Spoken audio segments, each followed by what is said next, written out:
옛사람이 전하는 깊은 이야기 17가지, 더 지혜롭게 사는 법을 알려드립니다. 삶의 철학. 삶은 수많은 시험과 배움이 이어지는 여정입니다. 지혜롭고 맑게 살고 싶다면 옛사람의 이야기에서 길을 배울 수 있습니다. 이 이야기들은 단순한 경험담이 아닙니다. 시간을 넘어서는 진리입니다. 우리의 삶을 흔드는 함정과 역경을 건너게 해줍니다. 지금부터 17가지 이야기를 함께 듣고 생각해 봅시다. 그리고 각자에게 필요한 교훈을 뽑아봅시다. 노자는 말했습니다. 만족할 줄 아는 사람이 가장 부유한 사람입니다. 다투지 않는 사람이 가장 지혜로운 사람입니다. 이 가르침이 여러분의 길을 비춰주길 바랍니다. 더 지혜롭게, 더 행복하게. 첫째, 내 운을 지키고 싶다면 먼저 이 성급함을 다스려야 합니다. 살다 보면 불편한 사람을 만납니다. 뜻대로 되지 않는 일도 많습니다. 나를 싫어하는 사람도 있습니다. 부당한 대우를 받기도 합니다. 실패도 합니다. 사실 이런 일들은 삶에서 흔한 일입니다.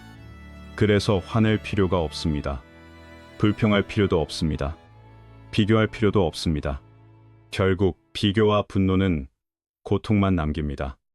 감정을 다스리지 못하면 세상을 손에 쥐어도 다 망칠 수 있습니다.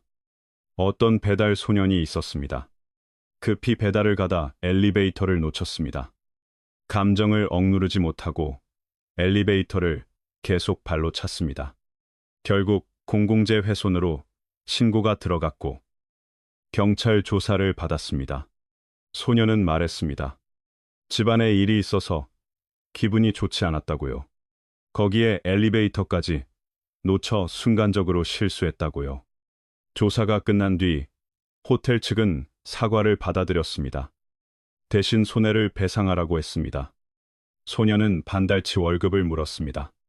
발길질 한 번으로 구금될 뻔했습니다.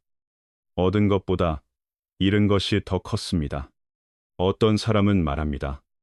일이 자꾸 꼬이는 이유는 아직 이 성급함이 남아있기 때문이라고요. 성급하면 남도 괴롭히고 나도 괴롭힙니다. 그래서 배워야 합니다. 이 성급함을 누르는 법을요. 일이 생겨도 먼저 숨을 고르십시오.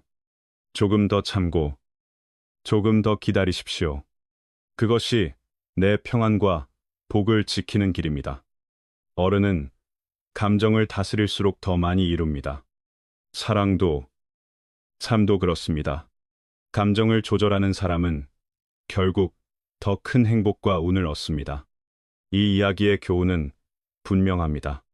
분노, 특히 성급한 분노를 다스리는 일이 가장 중요합니다.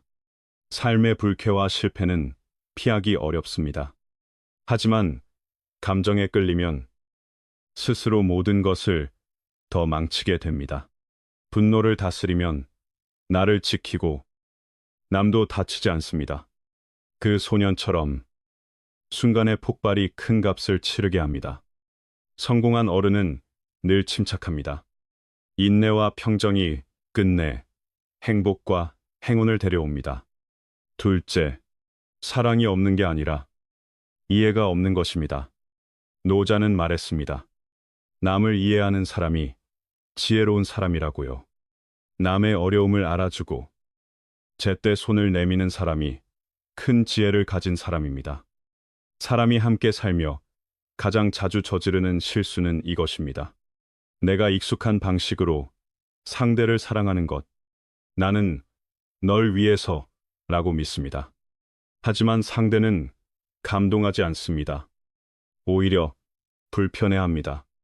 문제의 뿌리는 사랑의 부족이 아닙니다. 이해의 부족입니다.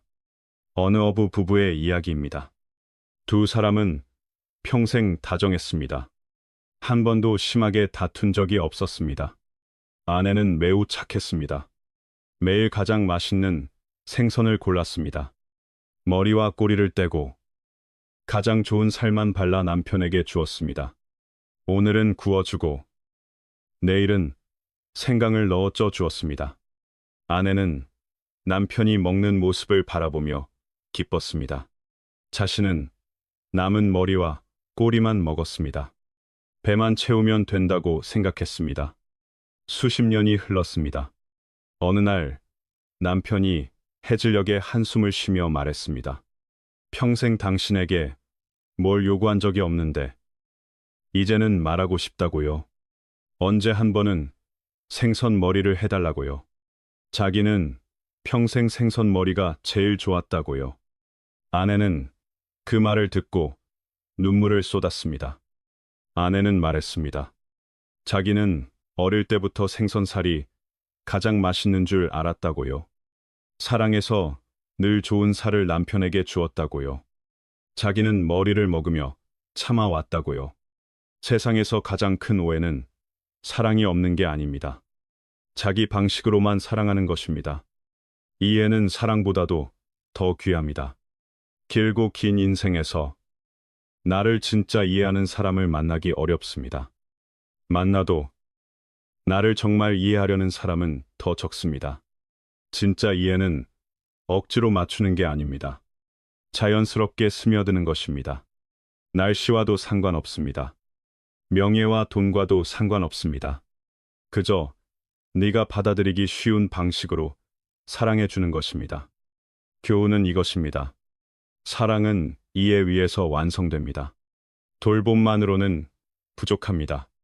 상대가 원하는 것을 알아야 합니다. 작은 취향 하나까지요. 사랑을 준다고 해서 상대가 반드시 느끼는 것은 아닙니다. 상대가 느끼는 방식으로 사랑해야 합니다.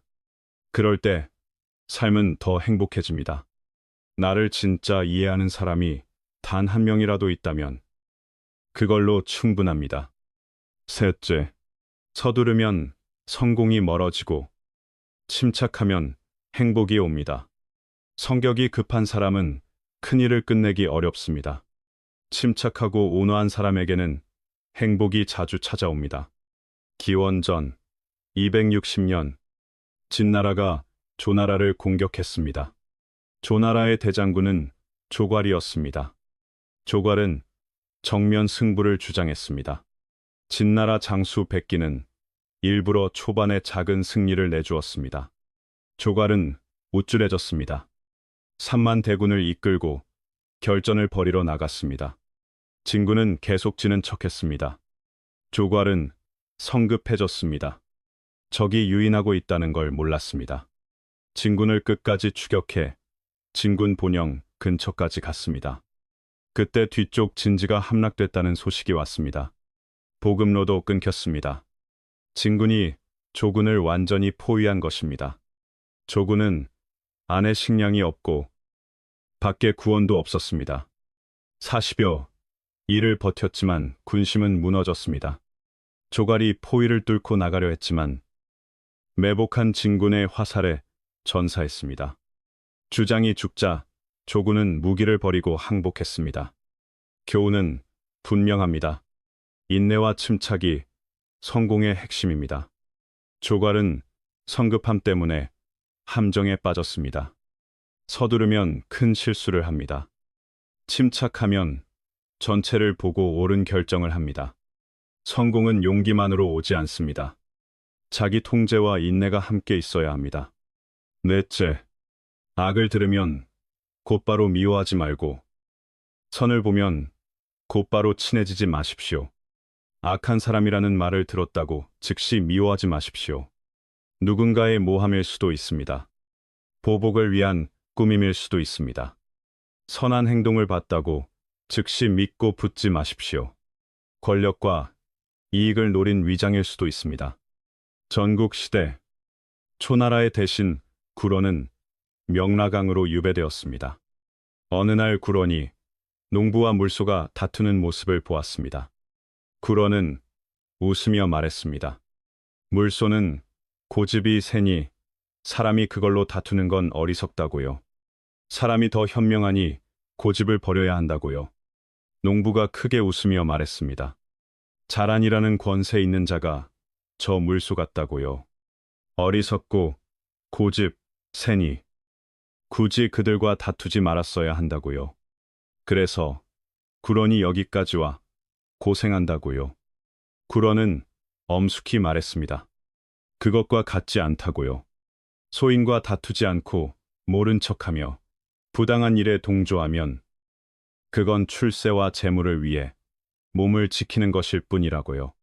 자기는 그런 사람이 될 수 없다고요. 교훈은 이렇습니다. 사람을 판단할 때 서두르지 말아야 합니다. 미워하는 것도 가까이 하는 것도 먼저 살펴야 합니다. 진짜 지혜는 옳고 그름을 가르고 발음을 지키는 데 있습니다. 굴언은 손해를 보더라도 타협하지 않았습니다. 악과 싸우는 선택은 때로 내게 불리합니다. 하지만 그것이 용기이고 의로움입니다. 바른 마음은 시대가 바뀌어도 가치가 있습니다. 다섯째, 내 비밀을 지키고 싶다면 남의 비밀부터 지키십시오. 내 비밀이 새는 걸 원치 않으면 남의 비밀도 지켜야 합니다. 어떤 사람은 대접을 받으면 아는 비밀을 쉽게 털어놓습니다. 어떤 사람은 마음이 흔들리면 속내를 다 쏟아냅니다. 특히 술이 들어가면 이런 말을 합니다. 우린 오랜 친구니 숨길 게 없다고요. 오늘은 다 말하겠다고요. 대신 남에게는 말하지 말라고요. 하지만 속담이 있습니다. 비밀이 입 밖으로 나오면 문을 나서는 순간 세상이 안다고요. 비밀은 한 번 새면 퍼지는 힘이 큽니다. 결과도 큽니다. 비밀을 못 지키는 사람은 신뢰를 잃습니다. 그래서 입을 지켜야 합니다. 특히 남의 비밀은 더 그렇습니다. 어느 회사 면접 이야기입니다. 지원자들이 많았습니다. 필기 시험의 마지막 문제가 이랬습니다. 이전 회사의 비밀을 짓도록 최대한 많이 쓰라.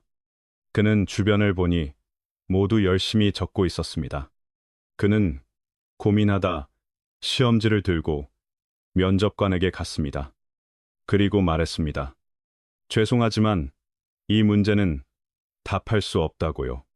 이전 회사에 대해서도 비밀을 지킬 의무가 있다고요. 그는 그대로 나왔습니다. 다음 날 합격 통지를 받았습니다. 편지에는 이렇게 적혀 있었습니다.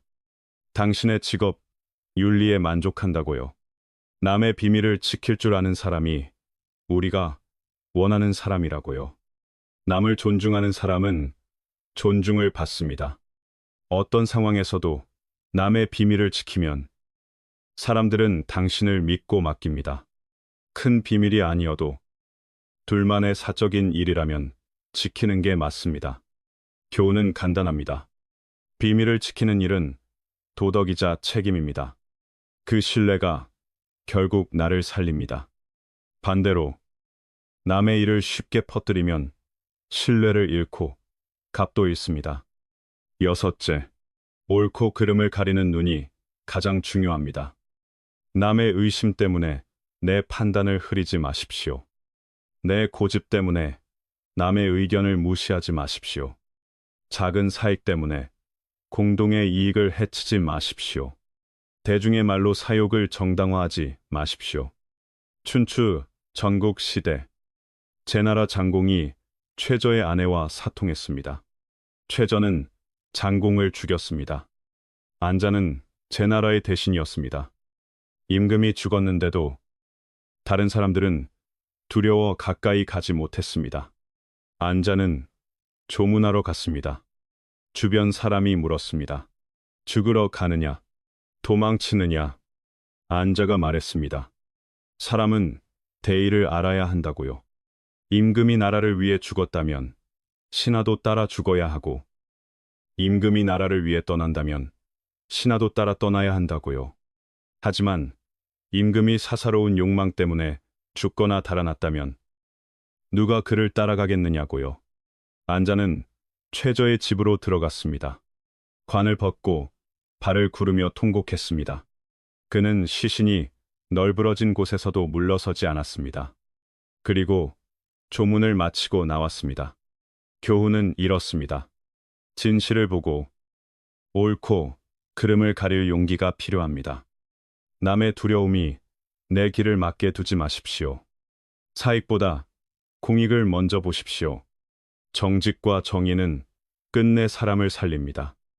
일곱째, 족함을 알면 신선 같고 유연하면 살아남습니다.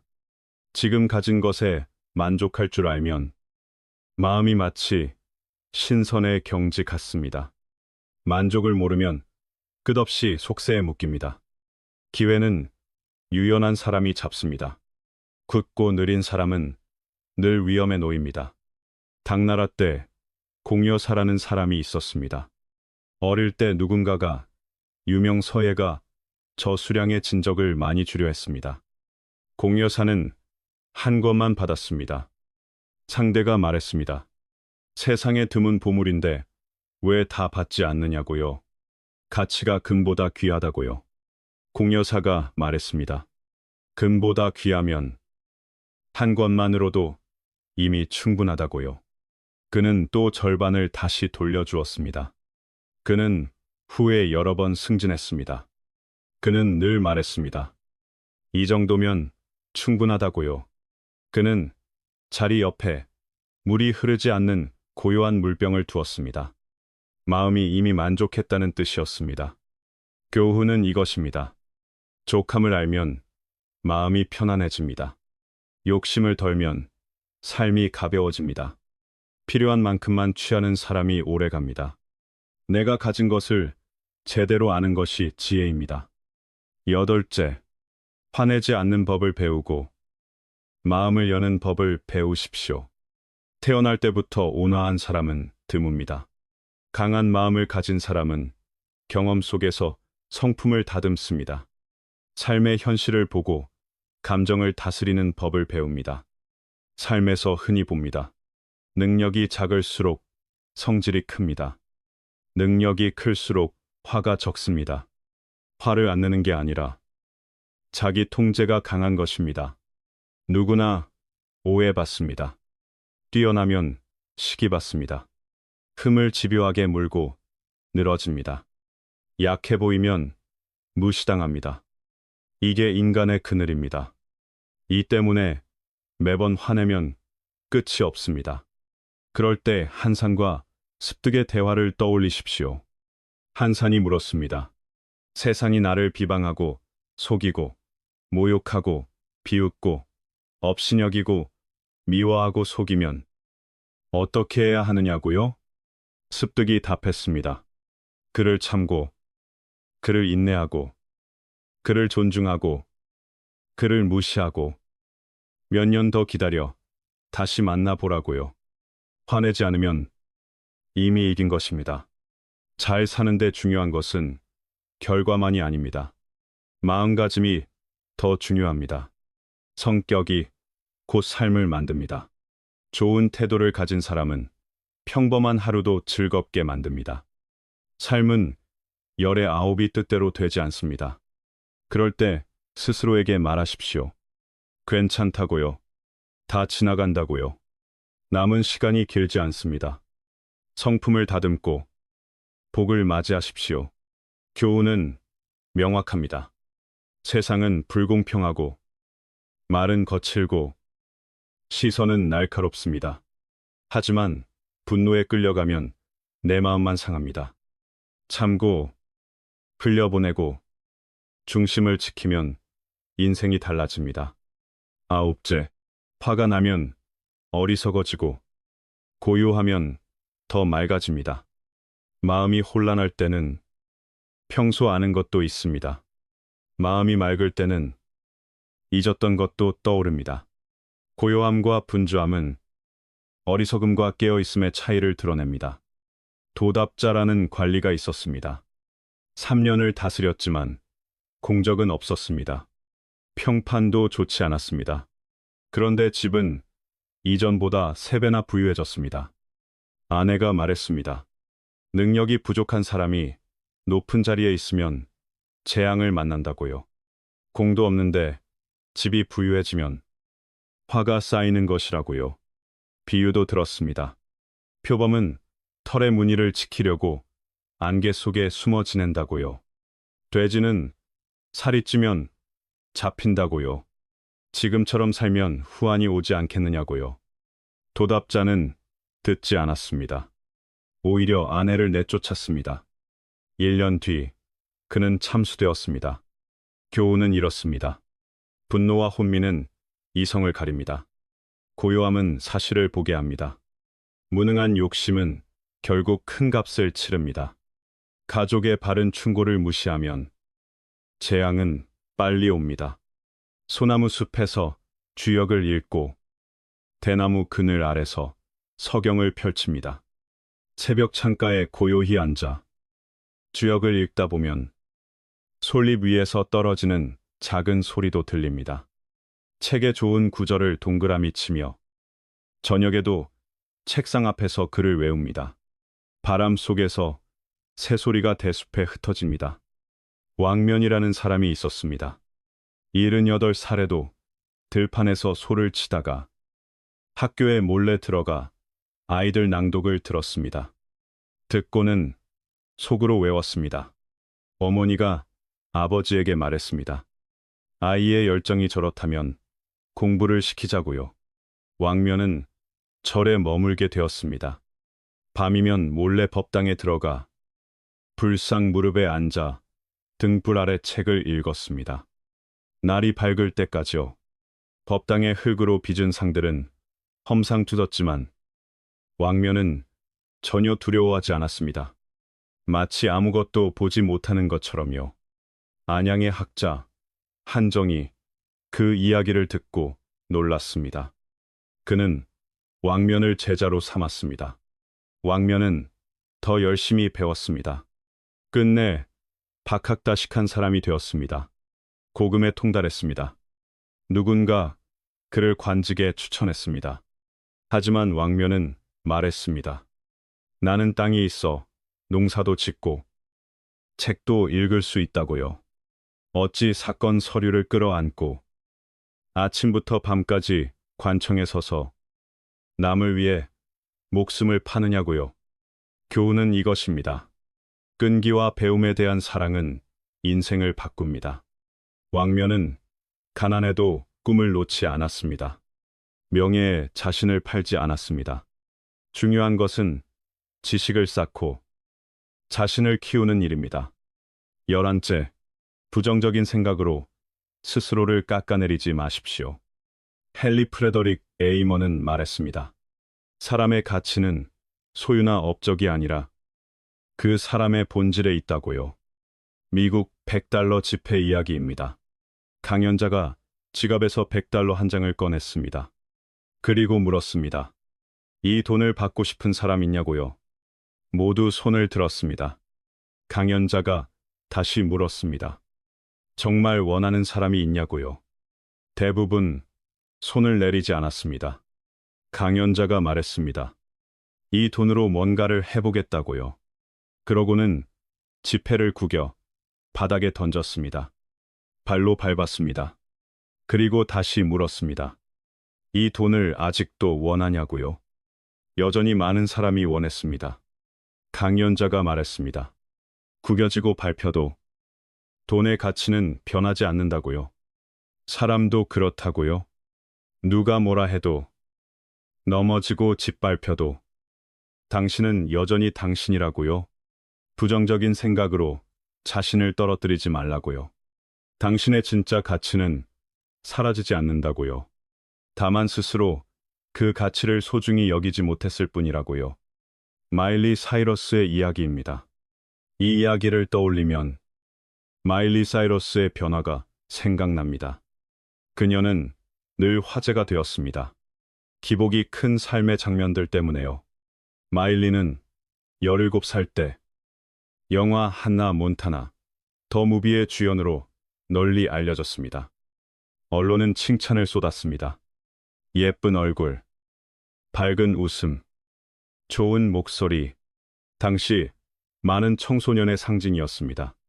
시간이 지나 디즈니의 공주는 성장했습니다. 한동안 사람들은 그녀의 스캔들만 보았습니다. 부모들 중에는 그녀가 나오는 프로그램을 못 보게 하는 이들도 있었습니다. 노출이 강한 무대와 자극적인 의상 때문이라고요. 어떤 보도는 말했습니다. 약혼자가 파혼해서 충격을 받아 반항했다고요. 그녀는 틀을 깨고 싶어 했다고요. 하지만 마일리는 마일리였습니다. 그녀는 공동체를 향한 마음도 있었습니다. 수입의 일부를 히피 재단에 기부했습니다. 노숙인과 어려운 사람들을 도왔습니다. 사람들이 뭐라 하든 그녀는 자신과 사회를 위한 일을 했습니다. 언론이 스캔들만 쓰던 시기에도 그녀는 여론에 크게 흔들리지 않는 듯 보였습니다. 무대 스타일은 더 과감해졌습니다. 두려움 없이 자기 방식으로 살았습니다. 그러다 리엄 햄스워스와 다시 인연이 닿았을 때 사람들은 뮤직비디오 말리부에서 부드럽고 차분한 마일리를 보았습니다. 그녀의 마음이 오래도록 그에게 머물렀다고도 했습니다. 여기서 말하고 싶은 것은 이것입니다. 어떤 모습이든 자기 감정에 솔직하십시오. 남의 말에 인생을 맡기지 마십시오. 우리는 단 한 번 삽니다. 완벽한 사람은 없습니다. 모두를 만족시킬 수는 없습니다. 그러니 나를 위해 사십시오. 교훈은 이것입니다. 남의 평가와 상처가 내 가치의 본질을 바꾸지 못합니다. 구겨진 $100처럼 본질은 남아 있습니다. 진짜 가치는 내가 어떻게 살아내는지에 있습니다. 겉모양을 찜지 말고 흔적에 집착하지 마십시오. 바람이 대숲을 스치면 소리가 납니다. 하지만 바람이 지나가면 대숲은 다시 고요합니다. 아무 소리도 남지 않습니다. 기러기가 찬 연못 위로 날면 그림자가 비칩니다. 하지만 기러기가 떠나면 물은 다시 잔잔합니다. 아무 흔적도 남지 않습니다. 군자는 일을 할 때 마음을 다합니다. 그러나 일이 지나면 마음은 다시 평온해집니다. 삼국시대 초계 유비가 동호를 정벌하러 대군을 이끌었습니다. 오의 손권은 육손을 대도독으로 임명했습니다. 5만 병력을 이끌고 맡게 했습니다. 육손은 판단했습니다. 유비의 군은 기세가 강하니 정면전은 피해야 한다고요. 도발을 받아치지 않았습니다. 시간이 지나면 적의 얘기는 빠질 것이라고요. 그때 기회를 잡겠다고요. 하지만 부하 장수들은 뜻을 몰랐습니다. 겁쟁이라며 불만을 품었습니다. 병력이 강하니 당장 싸우자고 했습니다. 육손은 검을 들고 선언했습니다. 나는 문인이지만 군주의 명을 받았다고요. 너희는 내 지휘를 따라야 한다고요. 군율은 냉정하니 어기지 말라고요. 말은 부드러웠지만 결의는 단단했습니다. 분노도 분명히 드러냈습니다.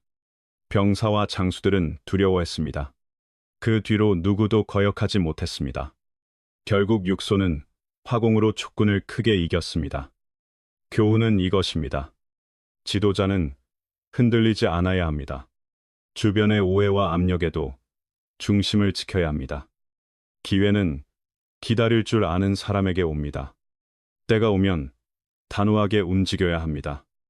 13째, 요령을 뽐내지 말고 소박함으로 성장하십시오. 글은 소박함을 귀히 여깁니다. 그래야 진짜로 발전합니다. 돈은 진실함을 귀히 여깁니다. 그래야 자연스럽게 이룹니다. 투박함 속에는 끝없는 뜻이 있습니다. 꽃밭에 개 짖는 소리도, 숲속에 닭 우는 소리도 오히려 순수한 맛이 있습니다. 반대로 물 위의 달빛과 마른 나무의 열매는 아름다워도 어딘가 쇠한 기운을 남기기도 합니다. 전국시대 양나라의 대부 송교가 변방의 현령이었습니다. 그곳은 초나라와 맞닿아 있었습니다. 양나라와 초나라 백성은 모두 참외를 심었습니다. 양나라의 참외는 돌봄이 좋아 크고 달았습니다. 초나라의 참외는 돌봄이 부족해 맛이 없었습니다. 초나라 사람들이 시기에 양나라 밭에서 참외를 훔쳤습니다. 양나라 사람들이 송교에게 고발하며 도둑을 잡아달라고 했습니다.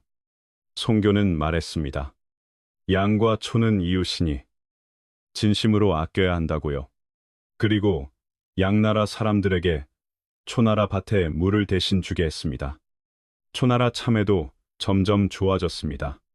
초나라 왕이 그 소식을 듣고 감동했습니다. 천금으로 살해했습니다. 그리고 양나라와 화친을 맺었습니다. 두 나라는 우호적 이웃이 되었습니다. 교훈은 이것입니다. 진심과 선행은 갈등을 바꿉니다. 경쟁 대신 도움을 택하면 관계가 달라집니다. 나눔은 결국 나를 더 크게 만듭니다. 14째, 사과를 판 세 청년. 어느 마을에 청년 셋이 있었습니다. 셋은 함께 장사 기회를 찾으러 먼 곳으로 갔습니다. 그곳에는 크고 달콤한 붉은 사과가 있었습니다.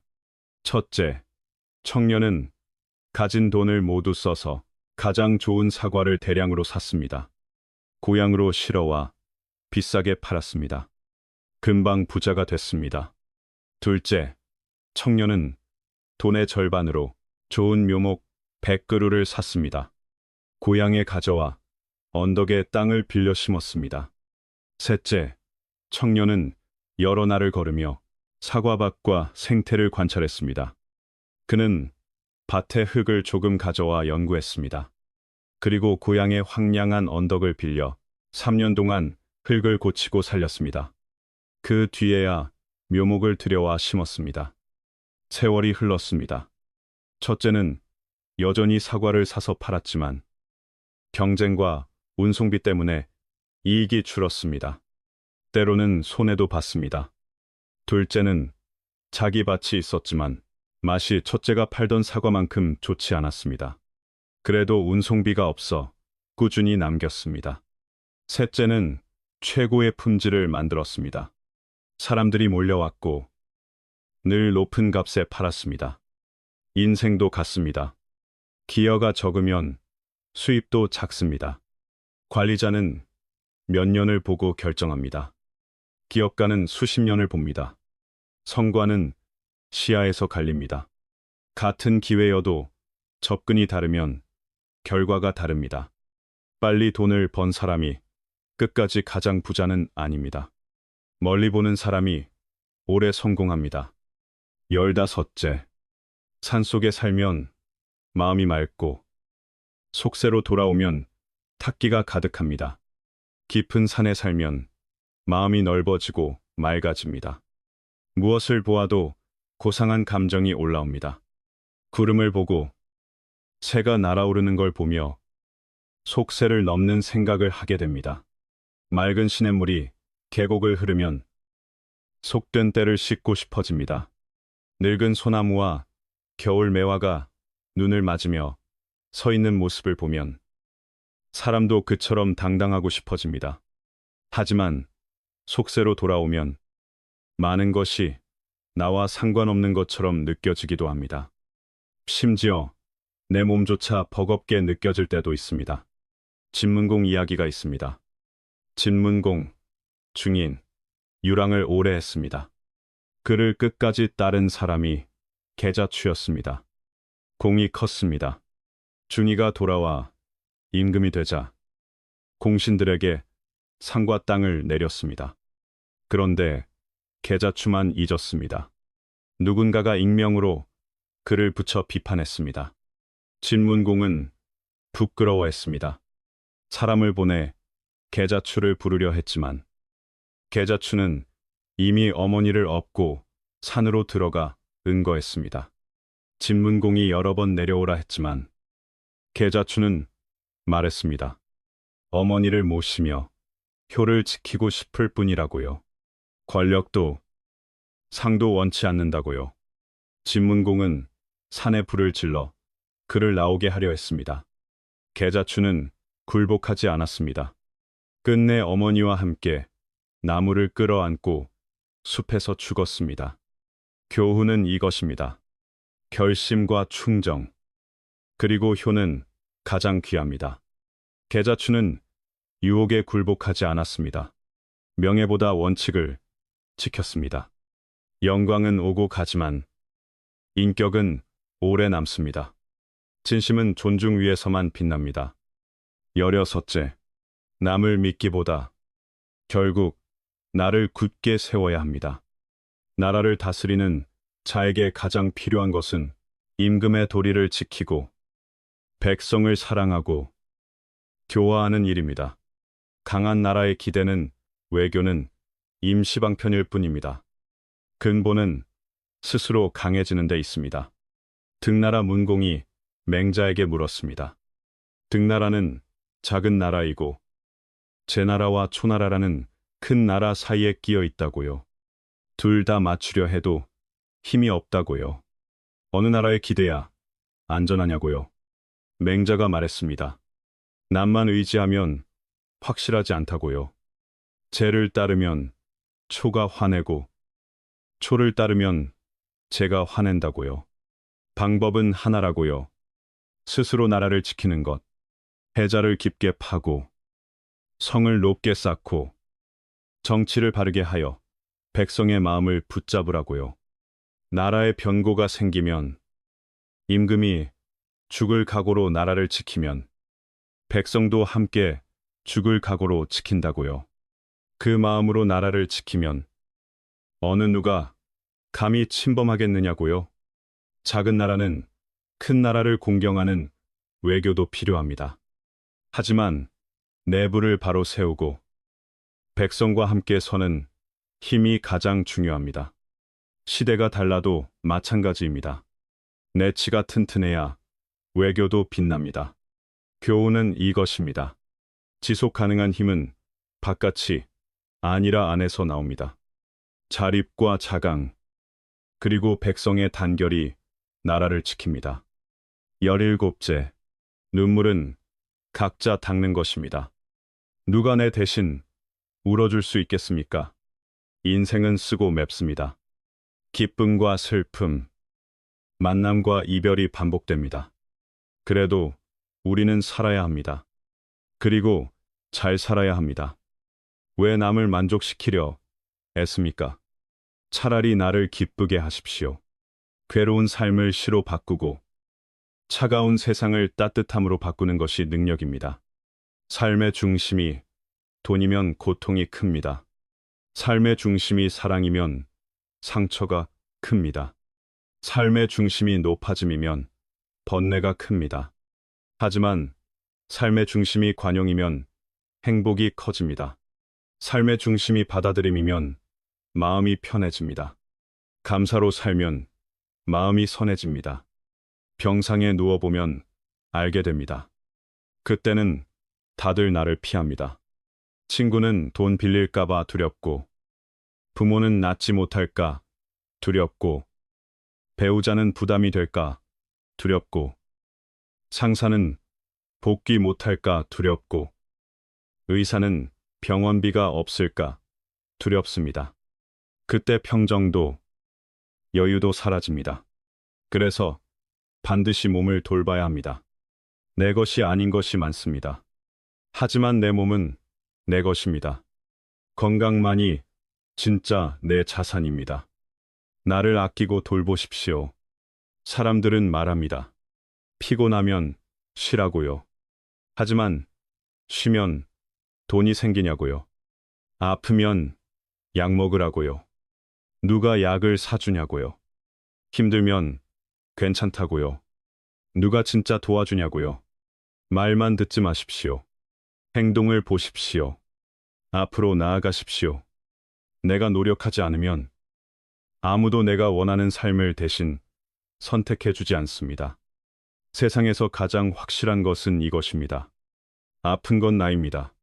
지친 것도 나입니다. 누군가 공감해도 마지막 정리는 내가 합니다. 비가 오면 길이 미끄럽습니다. 넘어지면 내가 일어나야 합니다. 길은 각자 걷습니다. 눈물은 각자 닦습니다. 과거에 묶여 멈추지 마십시오. 은혜 준 사람에게만 기대지 마십시오. 누군가 소홀해져도 너무 슬퍼하지 마십시오. 각자 삶이 있습니다. 항상 곁에 있을 수는 없습니다. 떠날 사람은 붙잡을 수 없습니다. 잠든 노인은 아무리 불러도 깨지 않습니다. 완벽한 삶을 원하지만 세상에 절대는 없습니다. 해는 정점에 오르면 서쪽으로 기웁니다. 달도 차면 기웁니다. 그러니 변화가 영원입니다. 불완전함이 인생입니다. 많은 사람이 기다리며 시간을 씁니다. 미래를 기다립니다. 다음을 기다립니다. 조건이 생기길 기다립니다. 좋은 기회를 기다립니다. 돈이 생기길 기다립니다. 그러다 끝내 기다리기만 합니다. 인연이 닿을 때까지, 젊음이 닿을 때까지, 건강이 닿을 때까지, 기회가 사라질 때까지. 부모들도 그렇습니다. 아이가 걷기를 기다립니다. 학교 가기를 기다립니다. 대학 가기를 기다립니다. 직장 잡기를 기다립니다. 결혼하기를 기다립니다. 손주가 걷기를 기다립니다. 손주가 학교 가기를 기다립니다. 손주가 대학 가기를 기다립니다. 안타깝게도 끝내 부모는 자기 삶을 누리지 못합니다.